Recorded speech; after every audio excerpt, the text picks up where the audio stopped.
വല്ലപ്പോഴെങ്കിലും ഒരുമിച്ച് കൂടുവാൻ, ഒരുമിച്ച് ഇങ്ങനെ കൂട്ടായ്മ ആചരിപ്പാൻ ലഭിക്കുന്ന അവസരം അനുഗ്രഹമായി കരുതുന്നു.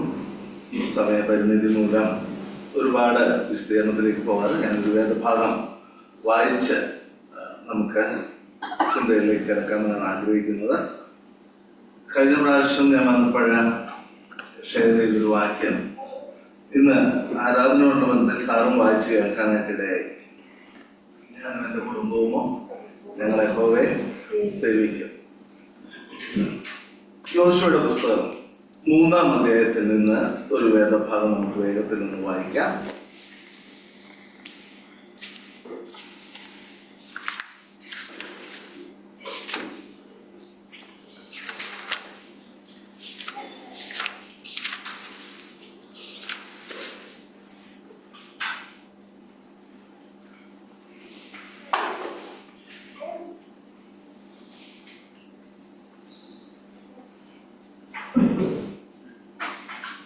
യോശുവയുടെ പുസ്തകം 3-ാം അധ്യായത്തിന്റെ 4-ാം വാക്യത്തിന്റെ അവസാന ഭാഗം ഞാൻ തന്നെ അത് വായിക്കാം. യോശുവയുടെ പുസ്തകം 3-ാം അധ്യായം 4-ാം വാക്യം അവസാന ഭാഗം അത് മാത്രമേ ഞാൻ വായിക്കുന്നുള്ളൂ. ഈ വഴിക്ക് നിങ്ങൾ മുമ്പേ പോയിട്ടില്ലല്ലോ. ഇംഗ്ലീഷിൽ for you have not passed this way before. ഈ വഴിക്ക് നിങ്ങൾ മുമ്പേ പോയിട്ടില്ലല്ലോ. ഇതുമായിട്ട് ബന്ധപ്പെട്ട് കഴിഞ്ഞ ദിവസങ്ങളിൽ ചിന്തിക്കുവാൻ ദൈവം കൃപ നൽകിയ ചില ആലോചനകൾ ദൈവജനവുമായിട്ട് ഒരുമിച്ച് പങ്കുവയ്ക്കാമെന്നാണ് ആഗ്രഹിക്കുന്നത്. സാഹചര്യവും സന്ദർഭവും നമുക്കറിയാം. ഇസ്രായേൽ ജനം മിസ്രൈം ദേശത്ത് നിന്ന് മോശയുടെ നേതൃത്വത്തിൽ വാഗ്ദത്ത നാടായ കനാനെ ലക്ഷ്യമാക്കി യാത്ര ചെയ്യുകയാണ്. എന്നാൽ ഏകദേശം 40 വർഷം മരുഭൂമിയിലൂടെ യാത്ര ചെയ്തതിനു ശേഷം മോശ ആ ഉത്തരവാദിത്വം തന്റെ കൂട്ടു സഹോദരനായ യോശുവയെ ഏൽപ്പിച്ചു. യോശുവയെ ഏൽപ്പിച്ചു കഴിഞ്ഞപ്പോൾ ദൈവം ഒരു വാഗ്ദത്തം കൂടെ യോശുവയ്ക്ക് കൊടുത്തു. നീ ഭയപ്പെടണ്ട. 366 പ്രാവശ്യം ഓരോ യോശുവയ്ക്കല്ല ദൈവജനത്തിൽ പറയുന്ന ഒരു വാക്കാണ് നീ ഭയപ്പെടേണ്ട. യോശുവയുടെ പുസ്തകം 1-ാം അധ്യായത്തിൽ പല പ്രാവശ്യം കാണുന്ന ഒരു വാക്കും ഇതേ വാക്കാണ്, നീ ഭയപ്പെടേണ്ട എന്ന വാഗ്ദത്തത്തോടു കൂടി യോശുവയെ തന്റെ ശുശ്രൂഷ കർത്താവ് ഏൽപ്പിക്കുകയാണ്. അങ്ങനെ കർത്താവ് ഏൽപ്പിക്കുന്ന ഈ ശുശ്രൂഷയുമായിട്ട് യോശുവ മുമ്പോട്ട് പോകുമ്പോൾ മോശയ്ക്ക് മുമ്പിൽ ചെങ്കടലാണ് പ്രതിസന്ധിയായിട്ടുണ്ടായിരുന്നതെങ്കിൽ യോശുവയുടെ മുമ്പിൽ മറ്റൊരു പ്രതിസന്ധി തനിക്ക് തരണം ചെയ്യേണ്ടതായിട്ടുണ്ടായിരുന്നു.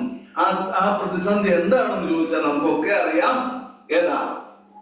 ഒരു യോർദാൻ നദി കടക്കുക എന്നുള്ളതായിരുന്നു യോശുവയുടെ മുമ്പിലുള്ള പ്രതിസന്ധി.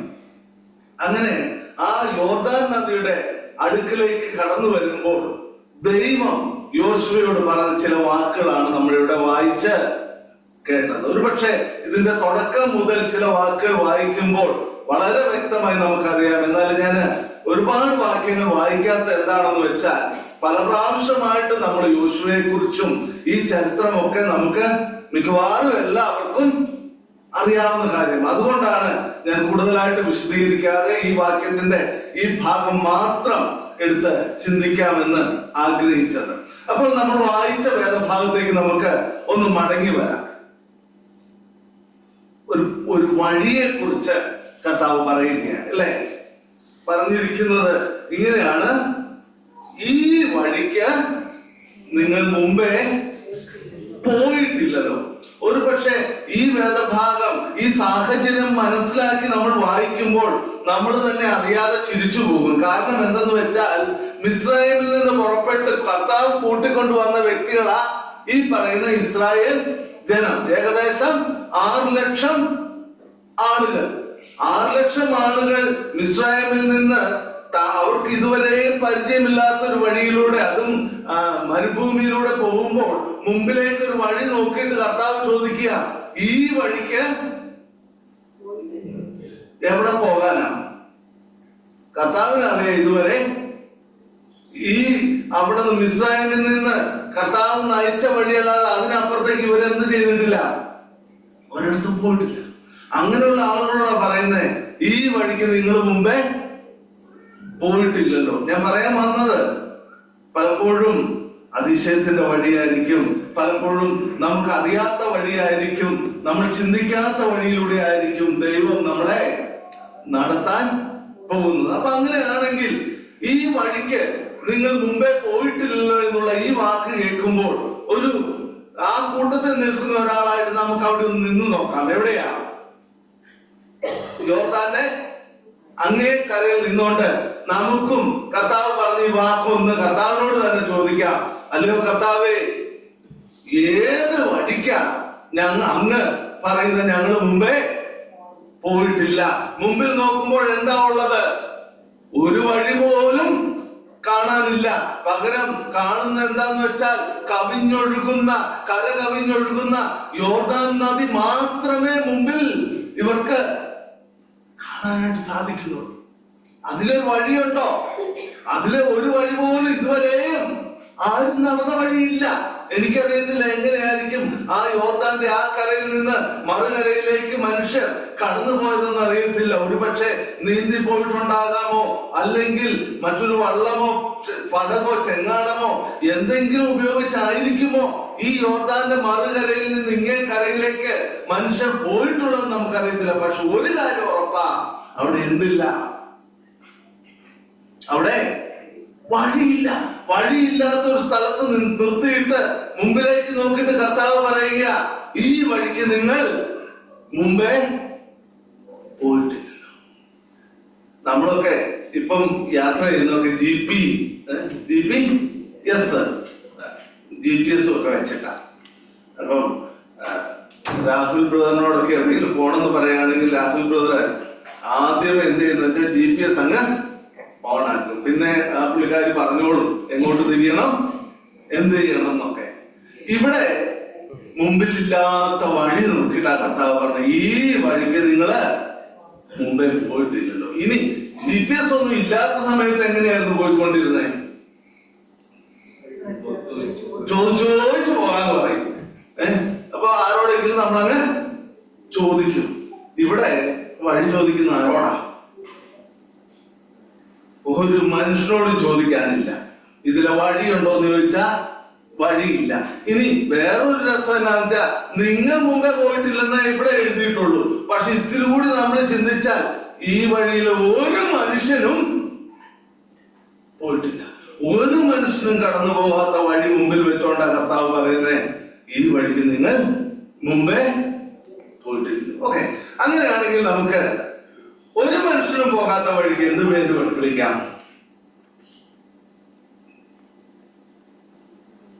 ഒരു മനുഷ്യനും പോകാത്ത വഴി എന്ത് പേര് വിളിക്കാം? പുതിയ വഴി. ശരിയല്ലേ? പഴയ വഴി കൂടെ ഒക്കെ കുറെ പേര് അങ്ങോട്ടും ഇങ്ങോട്ടൊക്കെ പോകും. പക്ഷെ ഒരു മനുഷ്യനും പോകാത്ത വഴിക്ക് നമ്മൾക്ക് വേണമെങ്കിൽ ഇങ്ങനെ വിളിക്കാം, പുതിയ വഴി. എബ്രായ ലേഖനത്തിൽ ഒരു പുതിയ വഴിയെ കുറിച്ച് പറയുന്നുണ്ട്. എബ്രായ ലേഖനം 10-ാം അധ്യായം 19-ാം വാക്യം. എബ്രായ ലേഖനം 10-ാം അധ്യായം 19-ാം വാക്യം. ഒരു പക്ഷേ നമുക്ക് എല്ലാവർക്കും മനപ്പാഠം അറിയാവുന്ന ഒരു വാക്യമായിരിക്കും. അതുകൊണ്ട് സഹോദരന്മാരെ, യേശു തന്റെ ദേഹമെന്ന തിരശ്ശീലയിൽ കൂടി നമുക്ക് പ്രതിഷ്ഠിച്ച ജീവനുള്ള പുതുവഴിയായി. മതി.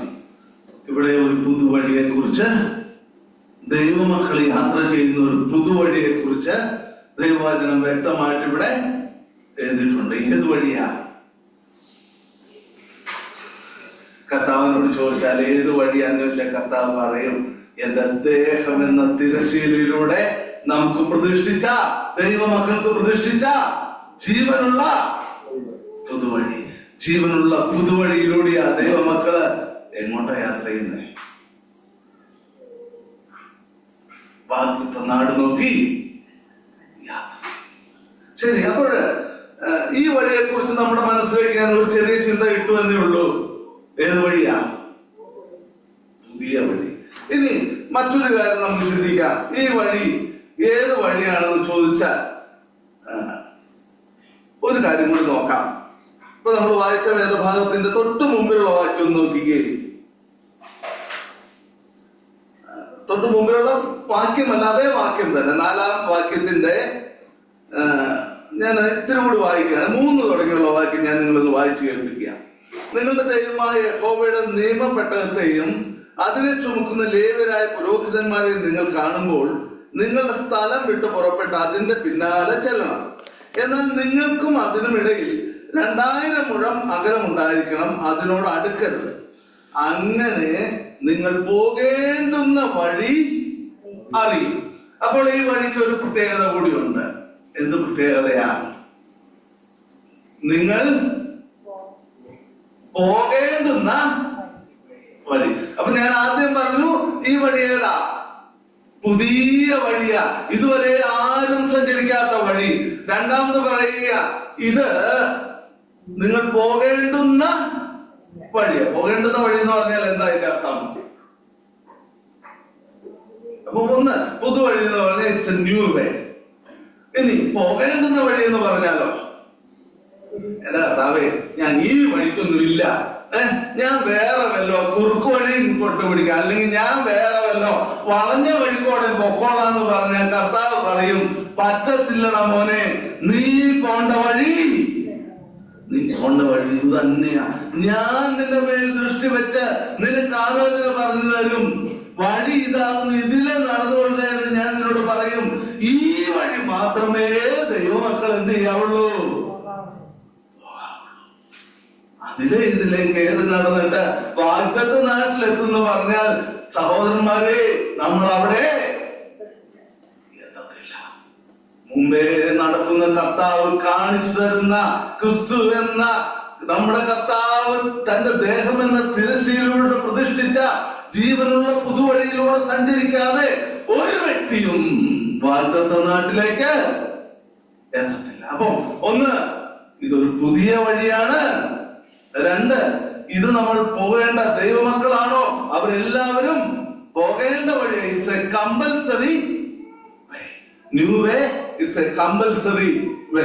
ഇനി ഒരു കാര്യം കൂടി ഞാൻ പറയട്ടെ, ഇതിനെ ആർക്കാ പോകാൻ പറ്റുന്നേ? ആർക്കാ പോകാൻ പറ്റുന്നേ?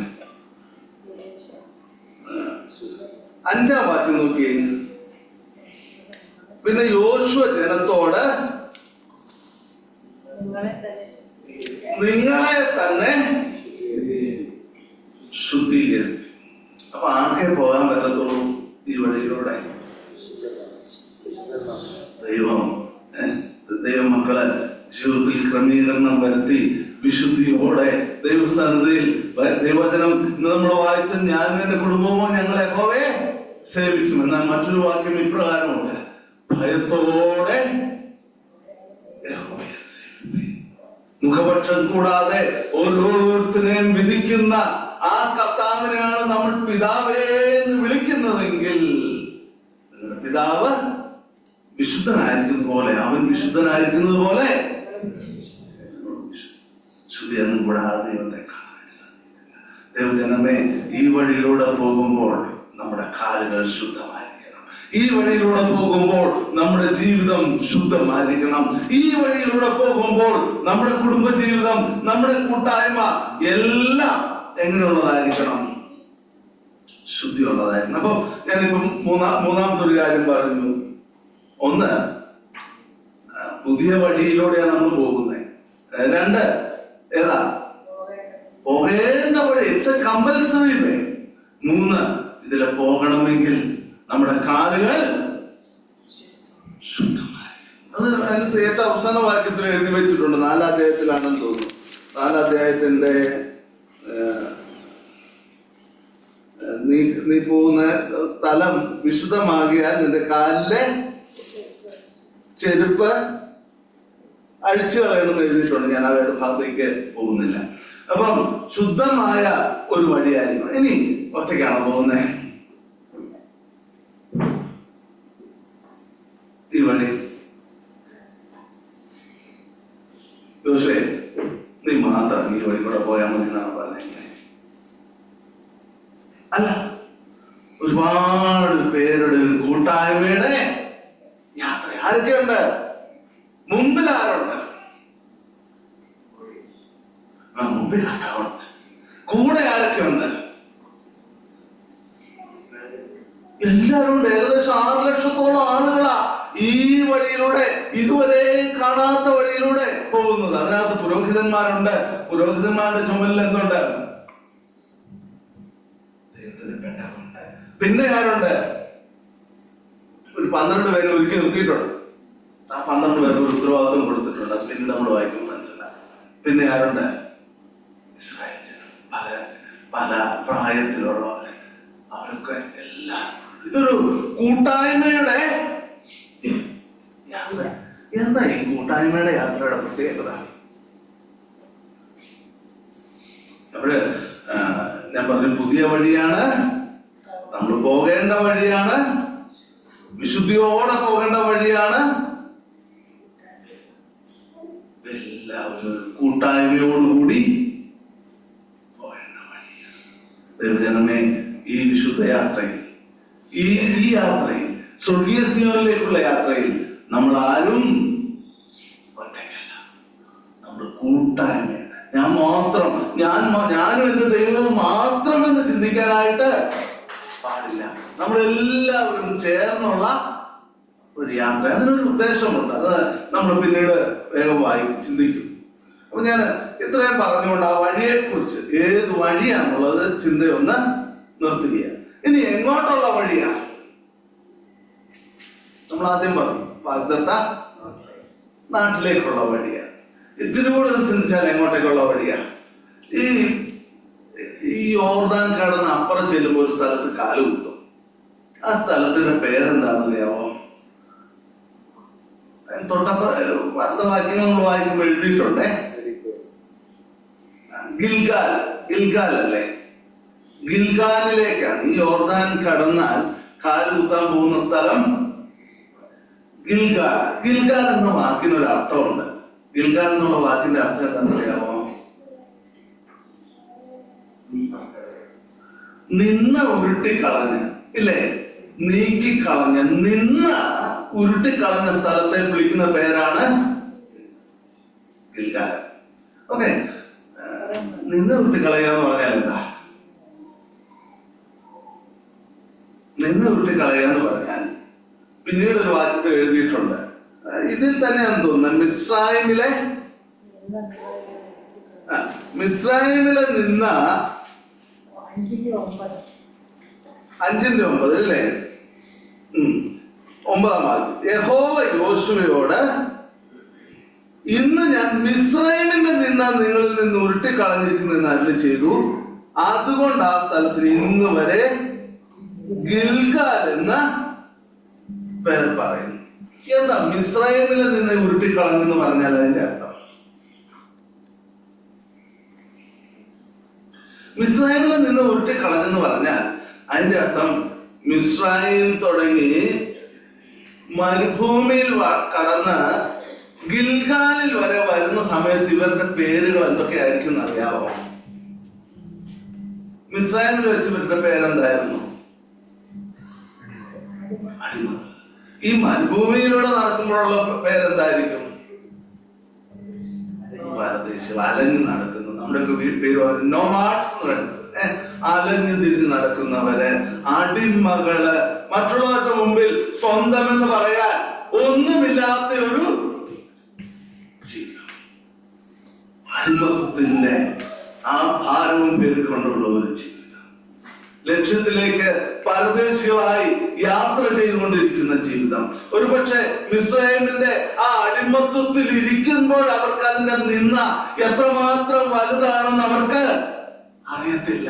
കനാൻ ദേശത്ത് വന്ന് അവര് ആ കനാൻ ദേശത്തിന്റെ മനോഹാരിത അനുഭവിച്ചറിയുമ്പോഴാണ് അവർക്ക് മനസ്സിലാവുന്നത്, അയ്യോ, കഴിഞ്ഞ കാലങ്ങളിൽ ആ മിസ്രൈമിൽ ഞങ്ങൾ എത്ര നിന്ദിക്കപ്പെട്ട ഒരു ജീവിതമാണ് നയിച്ചത്.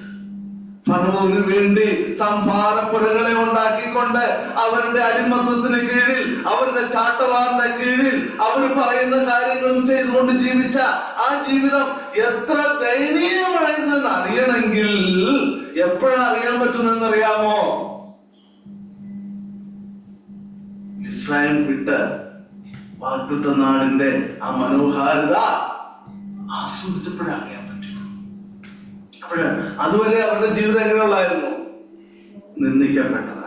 അപ്പൊ നിന്ന് ഉരുട്ടിക്കളഞ്ഞ് ഈ സ്ഥലത്തേക്ക് വന്നപ്പോൾ ആ സ്ഥലത്തിന് ഇട്ട പേരായിരുന്നു ഗിൽഗാൽ. ദൈവമക്കളെ നിന്ന് എപ്പോഴാ ഉരുട്ടിക്കളഞ്ഞേ? ദൈവമക്കളെ നിന്ന് എപ്പോഴാ ഉരുട്ടിക്കളഞ്ഞെന്നറിയാമോ? ഒരു കാലത്ത് പിശാചിന്റെ അടിമയായിട്ട് ജീവിച്ച നമ്മള് അതിൽ നിന്ന് കർത്താവായ യേശു ക്രിസ്തു നമ്മുടെ പാപഭാരവും ചുമന്നുകൊണ്ട് കാൽവറി ക്രൂശിലേക്ക് കയറിയിട്ട് നമുക്ക് വേണ്ടി ആ അടിപ്പിണരുകളാൽ നമുക്ക് സൗഖ്യം വന്നപ്പോൾ നീ എന്റെ സകല പാപത്തെയും സ്നേഹത്തോടെ നിന്റെ പുറകിൽ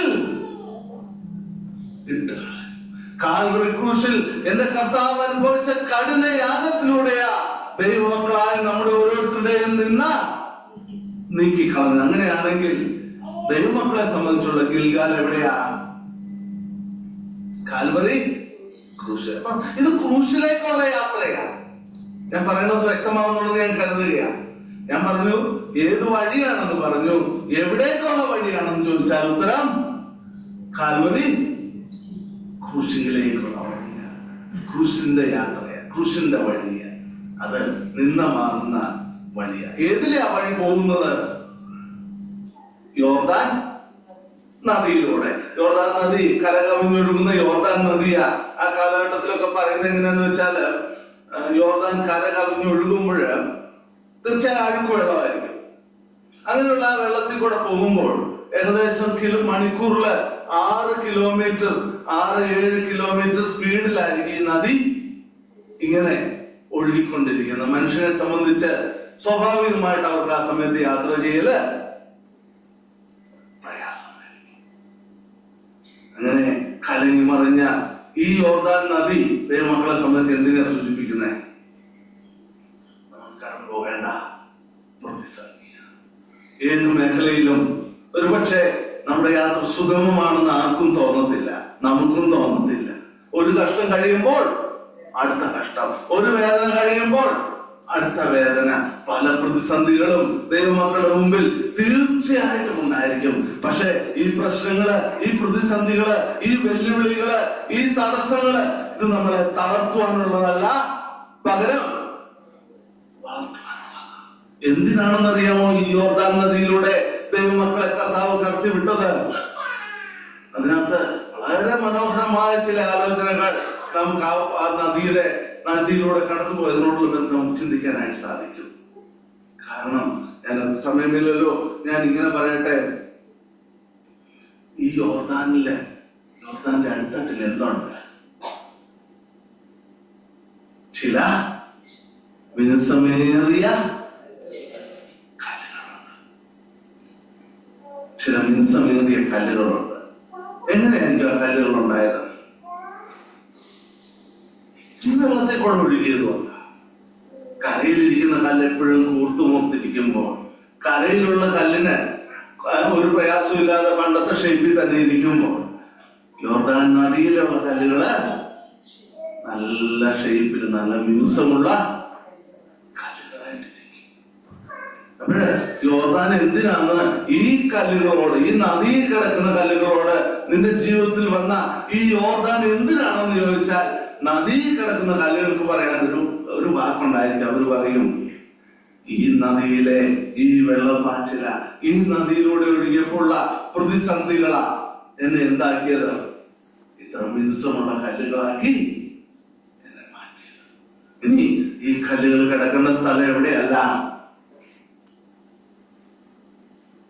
ഈ യോർദാനിൽ കിടക്കേണ്ട കല്ലുകളല്ല. ഈ കല്ലുകള് കുരിശിന്റെ ചുവട്ടിൽ അനേകർക്കൊരു മാതൃകയായിട്ട് ഗിൽഗാലിൽ കിടക്കേണ്ട കല്ലുകളായിട്ട് ഈ കല്ലുകളെ മാറ്റണമെങ്കിൽ എന്ത് ചെയ്യണം? ഈ യോർദാനിലൂടെ ഒരു വഴി വരണം. ഈ വഴിയിലൂടെ ദൈവമക്കൾ സഞ്ചരിക്കണം. അവരുടെ പാദസ്പർശം ഈ യോർദാൻ നദിയിലേക്ക് ഏൽക്കണം. യോർദാൻ നദിയിലെ ഉണങ്ങിയ കരയിൽ ഈ പാദസ്പർശം ഏൽക്കണം. അപ്പോൾ അവിടെയുള്ള ചില മിനുസമുള്ള കല്ലുകളിൽ ഇവരുടെ പാദസ്പർശം ഏൽക്കുമ്പോൾ നാളെയുടെ നാളുകളിൽ ഈ കല്ലുകൾ അനേകർക്ക് സാക്ഷ്യമായിട്ട് ഗിൽഗാലിൽ കിടക്കാനായിട്ട് ദൈവം ഉദ്ദേശിക്കുന്നത് കൊണ്ടാ ഈ കലങ്ങി മറിഞ്ഞ യോർദാന് രണ്ടായിട്ട് പകുത്ത് അതിലെ പുതുവഴി ഒരുക്കി ദൈവം ദൈവജനത്തെ ആ വഴിയിലൂടെ നടത്തുന്നത്. അപ്പോഴ് നമ്മൾ പുതിയ വഴിയെ കുറിച്ച് ചിന്തിച്ചത്. ഇനി അതിനെ ആരാ ആദ്യം പോകേണ്ടത്? നമ്മളിവിടെ വായിച്ചതിനകത്ത് വേദഭാഗത്ത് എഴുതിയിട്ടുണ്ട്. ഞാൻ സമയപരിമിതി മൂലം മുഴുവനായിട്ട് ഇനിയും എടുത്ത് വായിക്കുന്നില്ല. ആദ്യം പോകേണ്ടത് പെട്ടകവും ചുമന്നുകൊണ്ട് ദൈവത്തിന്റെ പുരോഹിതന്മാർ. ആരാ പെട്ടകം ചുമക്കുന്ന ദൈവമക്കള്, ദൈവ പുരോഹിതന്മാര്? തീർച്ചയായും പെട്ടകം എന്തായിരിക്കും എന്ന് ചോദിച്ചാൽ ദൈവവചനമായിരിക്കും, ദൈവ സാന്നിധ്യമായിരിക്കും. ആരാ പെട്ടകം ചുമക്കുന്ന ദൈവ പുരോഹിതന്മാര്? ഇന്നത്തെ കാലത്ത് നമുക്ക് പറയാം നമ്മൾ ഓരോരുത്തർ. എങ്കിലും ഞാൻ അല്പം കൂടി ചിലരെ സ്പെസിഫൈ ചെയ്ത് ഞാൻ ഇങ്ങനെ പറയുക, കർത്താവിന്റെ ശുശ്രൂഷയുടെ മുൻപന്തിയിൽ നിൽക്കുന്ന ഒരു പക്ഷേ സഭയിലെ മുമ്പന്മാരായിരിക്കാം, സഭയിലെ സുശേഷന്മാരായിരിക്കാം, സഭയിൽ വിവിധ ശുശ്രൂഷകളിൽ കർത്താവിന് വേണ്ടി ഇന്നും പ്രയോജനപ്പെട്ടുകൊണ്ടിരിക്കുന്നവരായിരിക്കാം. പ്രിയമുള്ളവരെ, നിങ്ങൾ വേണം എന്ത് ചെയ്യാൻ? യോർദാന്റെ നദിയിലേക്ക് മറ്റുള്ളവരെ തള്ളിവിടുകയല്ല, നമ്മൾ മുമ്പിലുണ്ടെന്ന് കാണിക്കണം. അങ്ങനെ ഈ പുരോഹിതന്മാർ എന്ത് ചെയ്തു? യോർദാൻ നദിയിലേക്ക് കാലെടുത്തു. അതിനെ കുറിച്ചും കൂടെ കുറെ വായിക്കുന്നുണ്ടേ. പുരോഹിതന്മാര് തങ്ങളുടെ ഉള്ളംകാല് നദിയിൽ വെച്ചപ്പോൾ ഈ നദി എന്ത് ചെയ്തു? പ്രാർത്ഥനയോടെ വചനത്തിൽ ആശ്രയിച്ച് ദൈവസന്നിധിയിൽ മുട്ടുമടക്കി ദൈവമക്കള്, കർത്താവിന്റെ ദാസന്മാര് മുമ്പിൽ നിന്നാൽ ഏത് പ്രതിസന്ധിയും, അതുകൊണ്ടാണ് ഞാൻ പറഞ്ഞത് ഇതൊരു ടീം വർക്കാണ് പറഞ്ഞത്. ഒരാൾ മാത്രമല്ല, ഒരു പക്ഷേ ഇതിനകത്ത് ബലഹീനരുണ്ടായിരിക്കും, അവരെയും കൂടെ കൂട്ടിക്കൊണ്ട് ദൈവമക്കൾ, സഹോദര നിങ്ങൾ ഒറ്റയ്ക്കല്ല, നിങ്ങളുടെ പ്രതിസന്ധിയിൽ ഞങ്ങളും കൂടെ ഉണ്ടെന്ന് പറഞ്ഞുകൊണ്ട് കർത്താവിന്റെ ദാസന്മാർ മുമ്പിൽ നിൽക്കുമ്പോൾ ഒരു യാത്ര സുഖമായിരിക്കും. പ്രതിസന്ധി മുമ്പിലുണ്ടെങ്കിലും, യോർദാനാണെങ്കിലും ഞാൻ ഒറ്റയ്ക്കല്ലല്ലോ, എന്റെ സഭ എന്റെ കൂടെ ഉണ്ടല്ലോ, എന്റെ കൂട്ടു സഹോദരന്മാർ എന്റെ കൂടെ ഉണ്ടല്ലോ എന്നുള്ള ചിന്തയിൽ യാത്ര എന്ത് അനുഗ്രഹമായിരിക്കും അറിയാം. ഓക്കെ, അപ്പൊ അങ്ങനെ പുരോഹിതന്മാര് പെട്ടകവും ചുമന്നുകൊണ്ട് മുമ്പിൽ നടക്കുക. പുറകെ വരുന്നവരുമായിട്ട് എത്ര ദൂരമുണ്ട്? 2000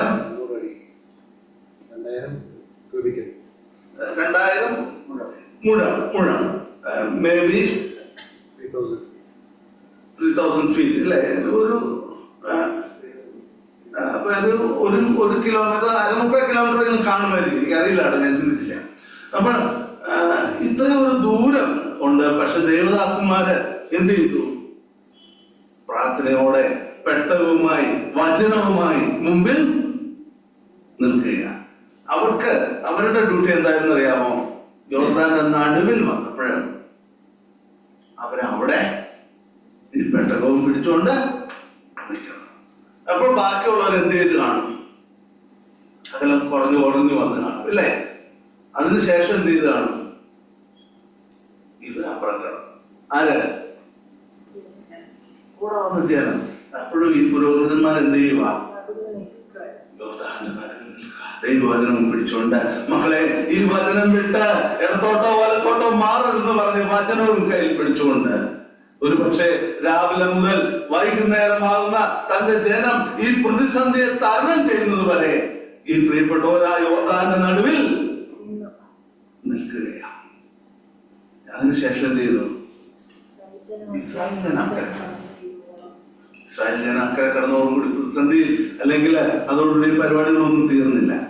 യോശുവ ചിലരെ ഏൽപ്പിച്ചു. എന്താ ഏൽപ്പിച്ചേ? ചില കല്ലുകൾ എടുക്കണം. ഞാൻ ആദ്യം പറഞ്ഞു ചില കല്ലുകളുടെ കാര്യം. ആ കല്ലുകളെ എവിടെ നിന്ന് എടുക്കണം? എത്ര മനോഹരാന്ന് പറയാതെ. ആ കല്ലുകൾ അവിടെ നിന്ന് ഇവിടെ നിന്നും എടുക്കരുത്. എവിടെയെങ്കിലും കിടക്കുന്ന കല്ലുകൾ എടുക്കാനല്ല പറഞ്ഞേ. ആ ദൈവദാസന്മാരുടെ കാല് എവിടെ ചവിട്ടിയോ ആ കാല് ചവിട്ടിയെടുത്തുന്നത്.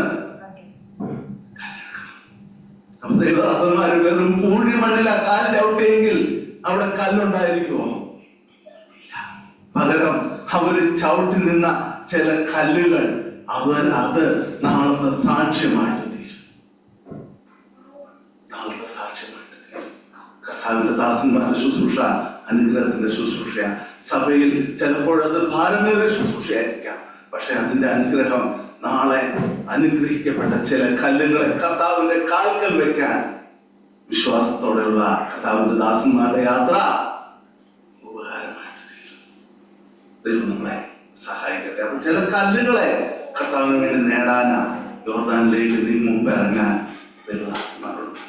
നമ്മളൊക്കെ യാത്ര ചെയ്യുമ്പോൾ നമ്മളുടെ യാത്ര വെറുതെയുള്ള സഹോദരന്മാരെ, പ്രതിസന്ധിയിലൂടെയുള്ള യാത്രയാണെങ്കിൽ ഇതിനപ്പുറം മനോഹരമായ ചില കല്ലുകൾ നമുക്ക് തീർച്ചയായിട്ടും സാധിക്കും.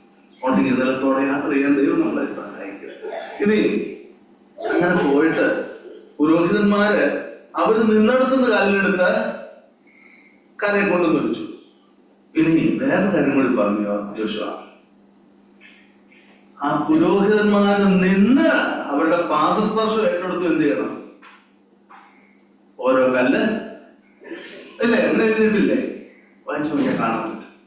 അപ്പം ലോകമാവുന്ന ഈ വാരത്തിലൂടെയാണ് പോകുന്നതെങ്കിലും ദൈവമക്കൾ പോകുന്നിടത്ത് ദൈവ അടയാളം ശേഷിപ്പിക്കുക തന്നെ ചെയ്യും. ഇതൊരു പുതിയ വഴിയാ, എന്റെ മക്കൾക്ക് മാത്രം ഞാൻ ഒരുക്കിയിരിക്കുന്ന വഴിയാ, ലോകം കാണാത്ത വഴിയാ. ആ വഴിയിൽ മുമ്പിൽ ഞാനാ നടക്കുന്നത്.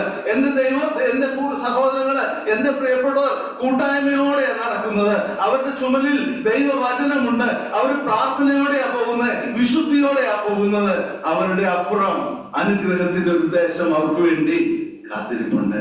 ഈ വഴിയിൽ നിങ്ങൾ മുമ്പേ പോയിട്ടില്ലല്ലോ. നമ്മള് പോകുന്ന വഴി അനുഗ്രഹത്തിന്റെ വഴിയാ പ്രിയമുള്ളവരെ, ക്രൂശിന്റെ വഴിയാ പ്രിയമുള്ളവരെ, കർത്താവ് കാണിച്ചു തന്ന വഴിയാ പ്രിയമുള്ളവരെ, കർത്താവ് മുമ്പേ നടന്ന വഴിയാ പ്രിയമുള്ളവരെ. കർത്താവ് സ്വന്തം ജീവൻ ബലിയായി നൽകി. യേശു തന്റെ ദേഹമെന്ന തിരശ്ശിലൂടെ നമുക്ക് കാണിച്ച ഈ ജീവനുള്ള വഴിയിലൂടെ സന്തോഷത്തോടെ, പ്രത്യാശയോടെ, കൂട്ടായ്മയോടെ, അനുഗ്രഹത്തോടെ നമുക്ക് യാത്ര ചെയ്യാം. ദൈവനാമം മഹത്വപ്പെടും.